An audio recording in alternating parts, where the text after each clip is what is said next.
till I can't no more. I got the horses in the back. Horse stock is attached. 저는 결혼한 지 3년 된 30대 여성입니다. 저는 지금부터 시어머니의 이중적이고 소름 끼치는 행동에 대해 이야기해 보려고 합니다. 주변 사람들로부터 수많은 고부 갈등에 대한 얘기를 들었지만 이런 비상식적인 행동은 처음이고요. 이 일을 겪고서도 시어머니라는 사람이 어떻게 그럴 수가 있는지 치가 떨리고 소름이 끼칩니다. 내 남편은 외동아들입니다. 남편이 어릴 때 남편은 홀어머니 밑에서 자랐습니다. 술을 좋아하고 한양 같은 얼굴도 모르는 시아버지는 간암으로 돌아가셨다고 합니다. 그때 남편의 나이 12살, 시어머니의 나이 38이었습니다. 시어머니는 그 젊은 나이에 시아버지를 먼저 보내고도 재혼도 안 하고 오직 아들 하나 바라보고 살아온 사람입니다. 밖에 나가서도 남편과 어머니는 손을 꼭 잡고 다닐 정도로 세상에 둘도 없는 모자지간이었지요. 처음에 저는 그 모습이 참 보기 좋았고 감동스럽기까지 했습니다. 나도 나중에 나이 들면 내 자식들과 저렇게 다정하게 지냈으면 좋겠다 생각이 들었으니까요. 저한테도 잘해주는 듯 했습니다.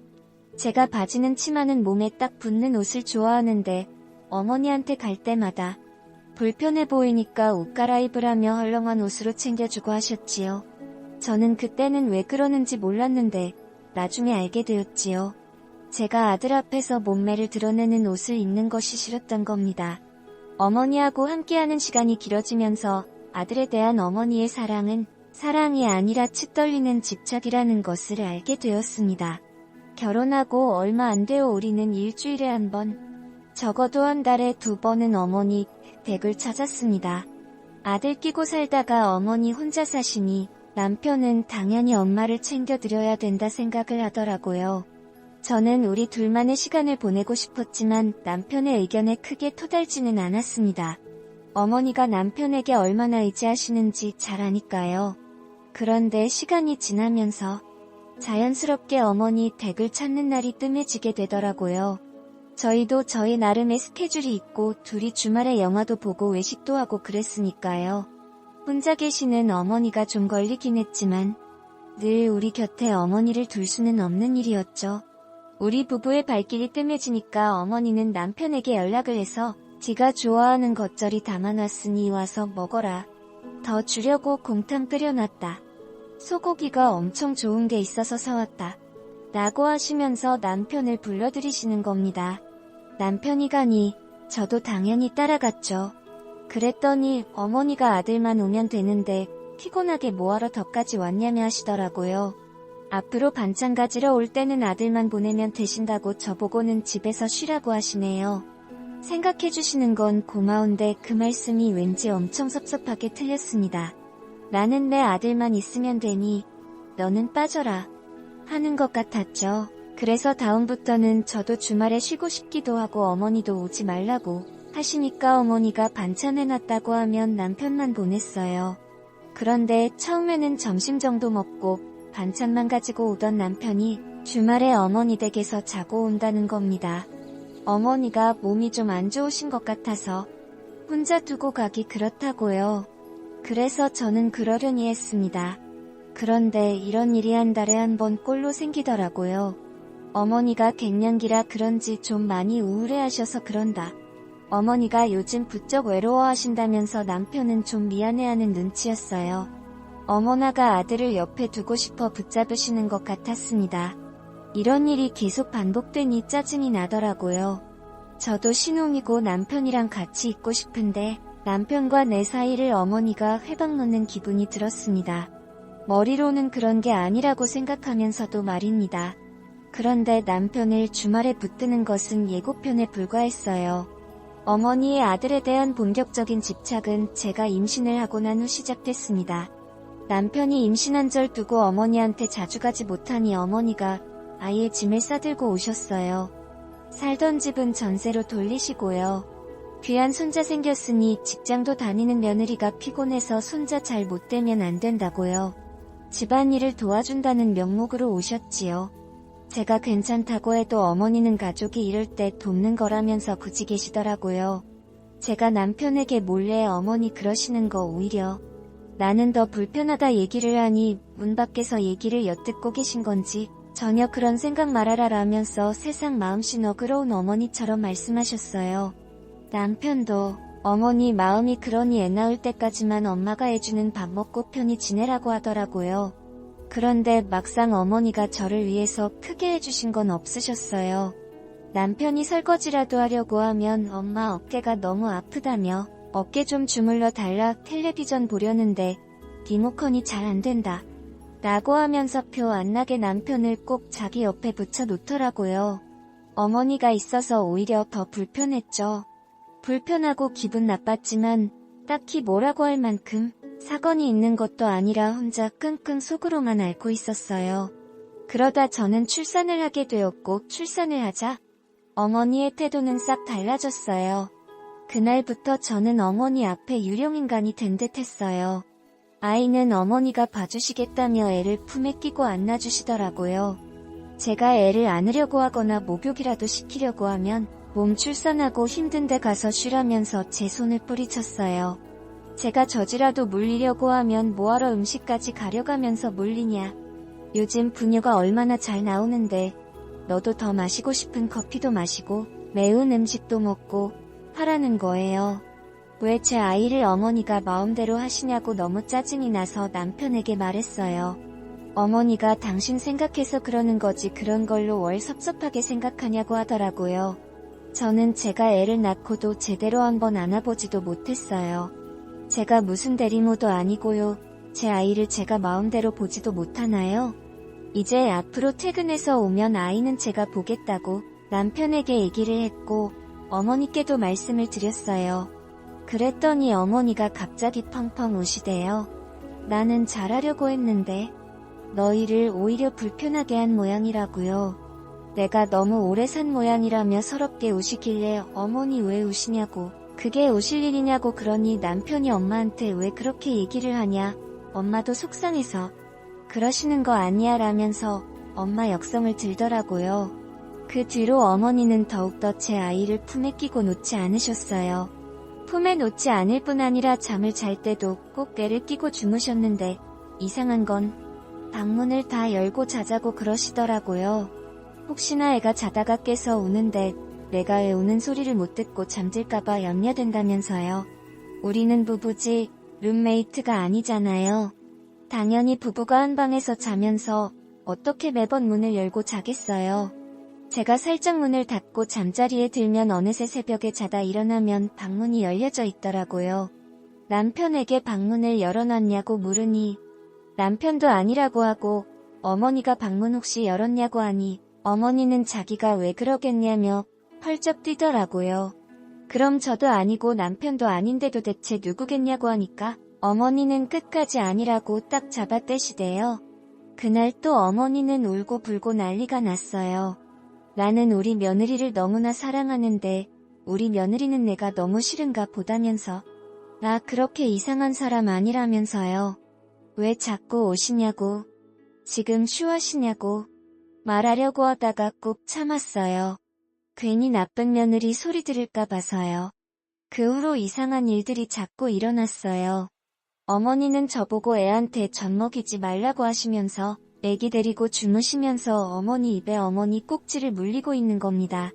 저는 그걸 보고 기겁을 했어요.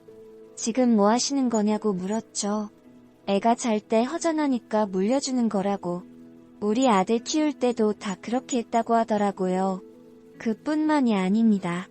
어느 날 보니 제가 집에서 입는 짧은 바지나 민소매 티셔츠가 하나도 없는 거예요. 그리고 신혼 때 입었던 예쁜 잠옷이며 남편과 잠자리할 때 사놓았던 옷들도 싹 사라졌더라고요. 남편에게 물어보니 남편도 모른다고 하고 어머니에게 물어보려다가 관뒀어요. 물어보면 또 무슨 일이 일어날지 불보듯 뻔했으니까요. 이상하다 생각을 하고 있다가 다음날 토요일이라 분리수거를 하러 아파트 분리수거장으로 갔어요. 이것저것 분리수거를 하고 있는데 헌옷 가지러 오신 분이 옷을 챙기고 계셨어요. 헌옷 챙기는 분이 요즘 사람들은 멀쩡한 옷들을 이렇게 다 버리네 하시길래 쳐다보니 거기 보니 제 바지랑 제 잠옷들이 있는 거예요. 저 순간 눈이 튀어나올 뻔했고요. 순간 어머니가 머리에 스쳤죠. 저는 의류 수거하시는 분에게 이거 제 옷인데 잘 못 넣었다며 죄송하다며 제 옷을 가지고 왔어요. 그리고 원래 있던 자리에 넣어놓고 남편에게 조용히 얘기를 했어요. 내 옷이 의류 수거함에 버려져 있다고요. 아무래도 어머니가 버리신 것 같다고요. 그랬더니 남편이 말도 안 되는 소리 하지 말라고 하더라고요. 어머니가 멀쩡한 옷을 왜 버리겠냐고요. 그래서 제가 그랬죠. 나도 어머니가 왜 그러셨는지 그게 궁금해. 했더니 남편이 어이가 없다는 듯이 말하더라고요. 너 진짜 엄마한테 왜 그래? 버리는 거 네가 봤어? 말도 안 되는 소리 그만해. 너 애가 점점 이상해지니? 확실히 네 눈으로 보고 얘기해. 이러는 겁니다. 저는 이대로 있다가는 내가 정신병자 취급받겠다 싶어 어머니를 본격적으로 감시하기 시작했습니다. 우리 부부가 집을 비운 사이 무슨 일이 일어나는지 알아야 했으니까요. 그 다음날 저는 옷 몇 개를 사왔어요. 그리고 어머니한테 오늘 쇼핑했다고 보여주고는 늘 두던 옷장 서랍에 그 옷들을 올려두었어요. 저는 옷장 속에 휴대용 녹음기를 켜놓고 출근했어요. 매일 저는 차를 타고 출퇴근을 했지만 며칠 동안은 지하철을 타고 다니기로 했어요. 퇴근할 때마다 속옷이 차 있는지 확인해봤고 4일째 되는 날 속옷이 없어진 것을 확인했어요. 제가 사온 옷들이 싹 없어졌더라고요. 이때다 싶어서 저는 그날 아파트에 세워둔 블랙박스 영상을 확인했어요. 역시나 어머니가 검은 봉지를 들고 쓰레기 분리수거함으로 가시더라고요. 그리고 밤에는 녹음기를 확인했어요. 어머니가 서랍 문을 열고 뭔가 꺼내는 소리를 들었고 녹음기에는 정말 쌍욕이 녹음돼 있었어요. 어디서 천박스럽게 이런 걸 사느냐는 둥, 어디서 우리 아들을 꼬시려고 여시짓을 하냐는 둥, 여시 같은 게 순진한 우리 아들 꼬셔서 우리 아들이 넘어갔다는 둥, 살짝 흥분한 목소리로 콧방귀를 뀌는 것이 녹음이 다 돼 있더라고요. 저는 그 주 토요일 의류수거함 앞에 기다렸다가 검은 봉지 속에 버려진 제 옷들을 사진 찍어 가져왔고요. 사진과 블랙박스 영상과 녹음된 것을 남편 메일로 보냈어요. 그리고 장문의 편지를 썼죠. 이렇게까지 한 이유에는 지금까지 상식적으로 이해되지 않는 행동들이 너무 많았다고요. 이걸 보고 선택하라고요. 나는 이걸 안 이상 어머니와 더 이상은 한 집에서 지낼 수 없으며 내가 회사를 그만두는 한이 있더라도 아이는 내 손으로 직접 키우겠다고 했습니다. 이런 말도 안 되는 상황까지 나보고 이해라라고는 하지 말라고 했어요. 어머니를 원래 그랬던 것처럼 어머니 댁으로 보내든지 아니면 내가 아이를 데리고 나가겠다. 당신을 사랑하지만 이런 상황에서도 어머니 역성만 든다면 당신 앞에서도 숨이 막혀 못 살 것 같다고요. 메일을 열어본 남편이 저보고 바람 쐬러 나가자고 하더라고요. 그날 우리는 밖에서 따로 저녁을 먹으면서 차분하게 이 상황에 대해 얘기를 했어요. 어머니가 당신을 너무 사랑해서 그러는 것을 알겠지만 언제까지 이런 비정상적인 동거가 계속될 수 없지 않겠냐고요. 남편도 공감을 하더라고요. 어머니가 그러실 줄 몰랐다고요. 어머니는 따로 사시되 자기가 가끔씩 어머니 들여다보겠다고요. 그날 남편이 어머니를 붙들고 얘기를 했어요. 또 울고불고 난리가 났죠. 어떻게 자기한테 그럴 수가 있냐고요.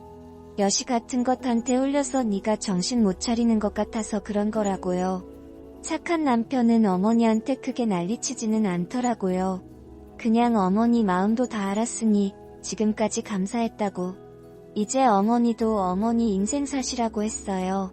그랬더니 어머니가 이제는 저한테 와서 내가 미안하다며 아들 마음 좀 돌려달라고 하더라고요. 그래서 제가 그랬죠. 한번 믿음이 깨지면 돌아서기 힘들다고요. 여기서 멈추셔야 앞으로 저희하고도 계속 보실 수 있지. 안 그러면 앞으로 더 안 좋은 일 생길 거라고 그만하시라고 했죠. 그날 어머니는 울고 원망하시기를 반복하시고는 얼마 후 어머니는 결국 어머니 댁으로 돌아가셨어요. 그런데 어머니는 여전히 왜 이런 상황이 생겼는지 아들에 대한 자신의 집착이 문제였는지는 깨닫지 못하는 것 같았어요. 가끔 저한테 전화를 해서 원망을 늘어놓다가 전화를 안 받으니까 이제 전화도 안 하더라고요. 어머니 가시고 우리 집에는 다시 평화가 찾아왔어요. 남편은 여전히 가끔씩 어머니를 들여다보고요. 어머니의 저런 집착을 보면서 저도 아들 크면 저렇게 될까 겁나요. 아들 사랑도 적당히 해야겠다는 걸 어머니를 통해서 뼈저리게 느꼈네요. 남에게 하지 못한 얘기 여기서라도 하고 나니 속이 후련합니다. 긴 글 읽어주셔서 감사합니다.